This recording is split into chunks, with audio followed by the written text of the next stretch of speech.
നമസ്കാരം. സ്കൂൾ വാർത്തകളിലേക്ക് സ്വാഗതം. VHSS കല്ലിശ്ശേരി പുതിയ അധ്യയന വർഷത്തിന് തുടക്കം കുറിച്ചുകൊണ്ട് പ്രവേശനോത്സവ ഗാനത്തോടുകൂടി നവാഗതരായ വിദ്യാർത്ഥികളെ സ്വാഗതം ചെയ്തു. PTA പ്രസിഡന്റ് ശോശാമ്മ മഞ്ജുവിൻ്റെ അധ്യക്ഷതയിൽ നടന്ന കാര്യപരിപാടി സ്കൂൾ മാനേജർ ശ്രീ നാരായണരു ഭണ്ഡാരത്തിൽ ഉദ്ഘാടനം ചെയ്തു.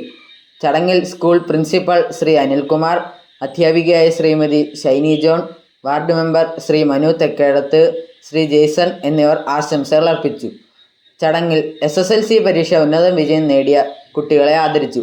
School head mistress Shrimati Soumya S Namboothiri സ്വാഗതവും ശ്രീമതി രശ്മി ആർ പിള്ള നന്ദിയും അറിയിച്ചു.